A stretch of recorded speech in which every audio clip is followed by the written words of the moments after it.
Qui a déjà été bloqué dans une vieille voiture pendant l'été, dans un bouchon? Bien sûr, les amateurs de sauna s'en réjouissent. Tiens, voici une autre situation. En plein hiver, vous rentrez au petit matin après une longue soirée que vous avez passée avec vos amis ou votre famille.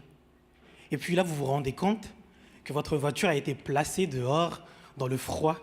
Peu agréable, hein? Tiens, s'il y a dans le public quelqu'un qui veut devenir riche, remplacer toutes les carrosseries de voitures par des matériaux à changement de phase, vous allez être célèbre. Mais au juste, d'abord, qu'est-ce qu'un matériau à changement de phase? La physique le définit comme étant un matériau qui a une grande chaleur latente, c'est-à-dire une grande capacité à emmagasiner la chaleur.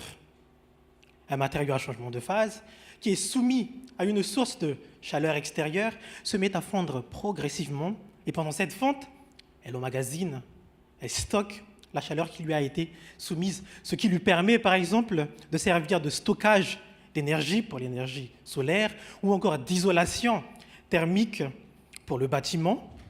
En voici un exemple de matériau à changement de phase que les spécialistes des apéros connaissent très bien. Le glaçon. L'industrie alimentaire l'a longtemps utilisé et étudié pour la conservation des aliments.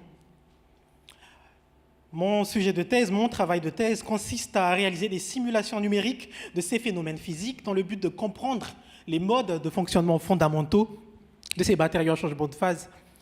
Pendant la fonte, le liquide formé se met-il en mouvement comme l'eau qui se met à bouillir dans votre casserole? Si oui, comment modéliser cela mathématiquement? Est-ce que ce mouvement influence la forme et la position de l'interface entre le solide et le liquide? Autant de questionnements en fait, qui intéressent nos partenaires industriels qui veulent concevoir leurs applications. La principale difficulté actuellement est que les modèles sont trop complexes et leur résolution demande beaucoup de temps. À titre d'exemple, la simulation de la fusion et de la recongélation complète d'un glaçon demande actuellement pas moins de 2 semaines de calcul sur un ordinateur de bureau, sur un ordinateur assez puissant. En résumé, une grande partie de mon travail de thèse consiste à améliorer ce temps de calcul, à chercher d'autres modèles plus simples, parce qu'entre vous et moi, attendre 2 semaines avant de déguster son whisky virtuel, ça met du temps quand même, mais bien sûr, pas avant de conduire. Merci. Bravo Aïna, merci beaucoup.